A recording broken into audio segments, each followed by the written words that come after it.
गोवा के नए मुख्यमंत्री को लेकर दिल्ली से गोवा तक बीजेपी में बैठकों का दौर। सूत्रों के मुताबिक इस दौर में लक्ष्मीकांत पार्लेकर सबसे आगे। दिल्ली के बीजेपी कार्यालय में हुई पार्टी संसदीय बोर्ड की बैठक। गोवा के भावी मुख्यमंत्री और यूपी में होने वाले राज्यसभा के चुनाव पर हुई चर्चा। शाम 4 बजे नए सीएम का ऐलान।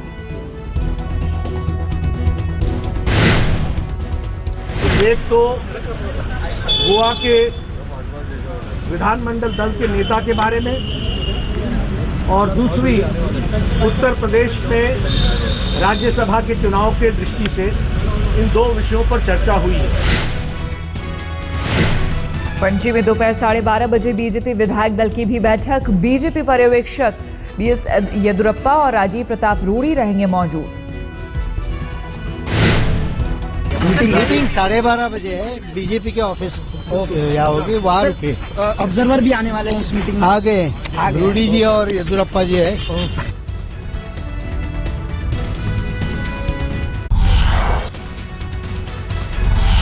मनोहर पर्रिकर आज गोवा के सीएम पद से देंगे इस्तीफा। रविवार को मंत्रिमंडल विस्तार में बन सकते हैं नए रक्षा मंत्री। यूपी से राज्यसभा में भेजे जा सकते हैं पर्रिकर। पर्रिकर को दिल्ली भेजे जाने से मायूस हुए पर्रिकर समर्थक। पणजी में उनके बंगले के बाहर कई समर्थकों ने जताई मायूसी।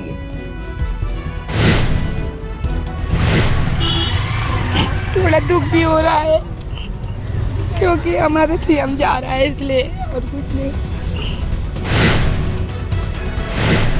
गोवा में सीएम पद को लेकर बवाल। डिप्टी सीएम फ्रांसिस डिसूजा के बगावती बोल। कहा, अगर नहीं बना सीएम तो दे दूंगा इस्तीफा, किसी जूनियर के नीचे नहीं करूंगा काम। That means I am in a position which says that I am the number 2 in the government. So whenever number 1 moves out, number 2 takes his place. स्वच्छता अभियान के बाद बोले प्रधानमंत्री मोदी, वाराणसी में सफाई के माध्यम से ये अच्छी शुरुआत हुई है।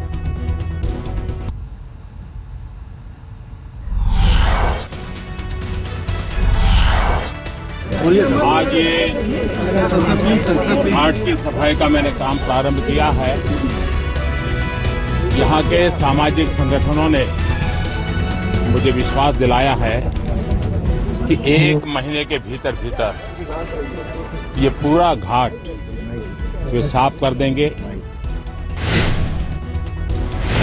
सफाई अभियान के तहत प्रधानमंत्री मोदी ने 9 लोगों को बनाया अपनी मुहिम का दूत। यूपी के मुख्यमंत्री अखिलेश यादव, राम भद्राचार्य, बीजेपी सांसद मनोज तिवारी को किया नॉमिनेट।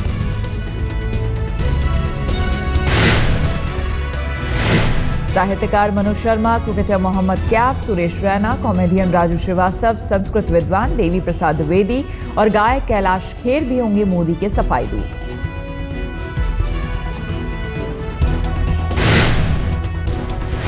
वर्तमान में नौजवान पीढ़ी को प्रेरणा देने वाले क्रिकेटर सुरेश रैना जी और इसी उत्तर प्रदेश की मेरठ की धरती के संतान, जिसकी गायकी ने एक नया रंग और रूप दिया, ऐसे नौजवान श्री कैलाश खेर, इन 9 लोगों को मैंने नॉमिनेट किया है।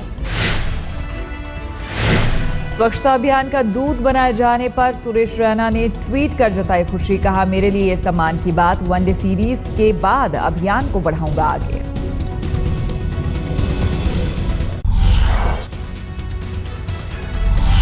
रविवार को दोपहर 1 बजे होगा मोदी मंत्रिमंडल का विस्तार। करीब 12 नए चेहरों को मिलेगी कैबिनेट में जगह। बिहार से 2 नाम की जोर शोर से चर्चा। गिरिराज सिंह और रामकृपाल यादव हो सकते हैं मोदी की नई टीम में शामिल। कोयला घोटाले का पर्दाफाश करने वाले महाराष्ट्र से बीजेपी नेता हंसराज अहीर भी मंत्रियों की लिस्ट में। शिवसेना से भी होगा एक नाम। 4 नए चेहरे हो सकते हैं राजस्थान से। ओम बिरला, संतोष अहलावत, सवरलाल जाट और गजेंद्र सिंह शेखावत के नाम की सुगबुगाहट। शपथ ग्रहण से पहले नए मंत्रियों को मोदी देंगे नमो मंत्र। 7 RCR पर नए सिपहसालारों से करेंगे मुलाकात। सूत्रों के मुताबिक पीएमओ से कई नेताओं को गया फोन। हंसराज अहीर, गिरिराज सिंह, रामकृपाल यादव, विजय सांपला, सावरलाल जाट को मिला संदेशा। लोकसभा में विपक्ष की गैर मौजूदगी का कांग्रेस ने निकाला काट। मोदी कैबिनेट की कार्यशैली पर नजर रखने के लिए बनाई टीम। अहम मंत्रालय और मंत्रियों के कामकाज पर होगी पैनी नजर। बिहार के मुख्यमंत्री जीतन राम मांझी के फेसबुक पर पोस्ट को लेकर उठा विवाद। पोस्ट में लिखा, किसी ने उल्टा सीधा पोस्ट किया तो हो जाएगा गिरफ्तार। दिल्ली विधानसभा में विधायकों के फोटो सेशन में दिखी दिलचस्प तस्वीर। बागी विधायक विनोद कुमार बिन्नी के बगल में बैठे केजरीवाल।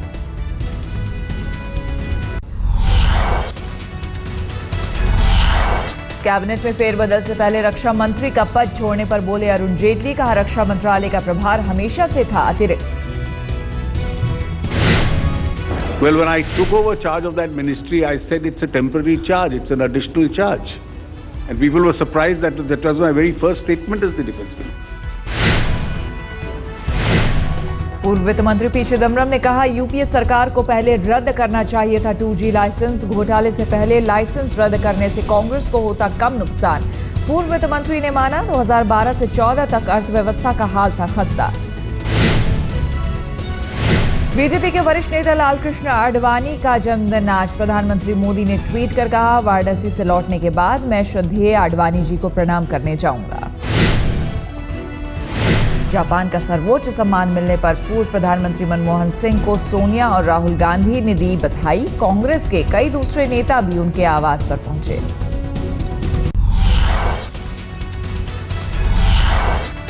रायबरेली में नदी में डूबकर 12 लोगों की मौत। नदी में नाव पलटने से हुआ दर्दनाक हादसा। डूबने वाले सभी कंजास गांव के रहने वाले। हादसे की खबर सुनकर रायबरेली पहुंची सोनिया गांधी।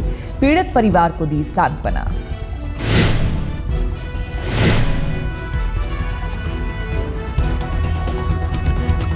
सोनिया गांधी ने अधिकारियों से पीड़ित परिवारों को मदद की मांग की। यूपी सरकार ने मृतक परिवारों को 2-2 लाख का मुआवजा दिया।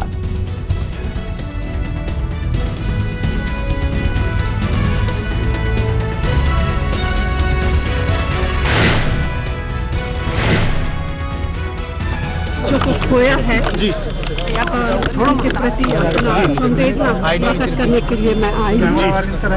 मदद राज्य सरकार जरूर देगी, करेगी, लेकिन हम भी अपनी तरफ से मदद भेज देंगे। दिल्ली बीजेपी के महासचिव आशीष सूद पर एमसीडी इंस्पेक्टर को धमकाने का आरोप। मोबाइल पर धमकी देने का सामने आया ऑडियो। एमसीडी इंस्पेक्टर ने पुलिस में दर्ज कराई एफआईआर। मेरे बस की जो होगी मैं देख लूंगा। इसको बिल्कुल ना, इसको खत्म करके जाइए बेटा। अफसरों ने फोन भी बंद किए हुए हैं। मैं क्या हमें तेरे अफसर की ऐसी की तैसी, तेरे अफसर हमें। अगर आदमी का बच्चा है ना, इसे खत्म करके जाइए साइड को। दिल्ली में चुनाव को लेकर बीजेपी ने कराया सर्वे में पार्टी को 43 से 48 सीटें मिलने की उम्मीद। 41% वोट मिलने का अनुमान। 30 अक्टूबर से 1 नवंबर के बीच सर्वे में आम आदमी पार्टी के खाते में 15 से 19 सीटें। सर्वे में नई दिल्ली सीट हार रहे हैं केजरीवाल। बीजेपी के सर्वे में कांग्रेस को 7 से 11 सीटें मिलने का अनुमान। कांग्रेस को 23% वोट शेयर मिलने का अनुमान। आम आदमी पार्टी के एक पोस्टर ने मचाई हलचल। वेबसाइट में केजरीवाल के साथ लगाया मोदी का फोटो।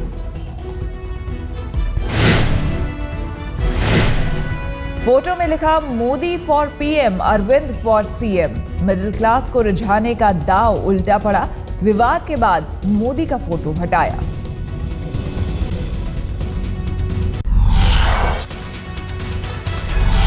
सचिन ने वर्ल्ड कप के लिए टीम इंडिया पर खेला दांव। कहा, अगले साल होने वाले वर्ल्ड कप क्रिकेट का भारत हो सकता है विजेता।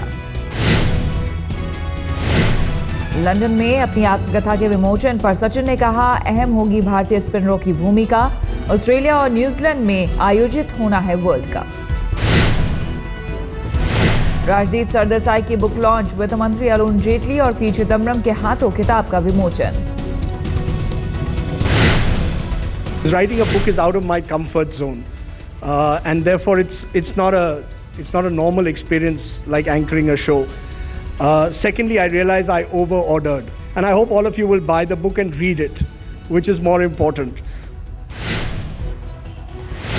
बिजनेस टुडे ने यस बैंक के साथ मिलकर देश के मझोले स्तर के उभरती हुई कंपनियों को अवार्ड दिया। बालाजी वेफर्स को मिला बेस्ट इमर्जिंग कंपनी का अवार्ड।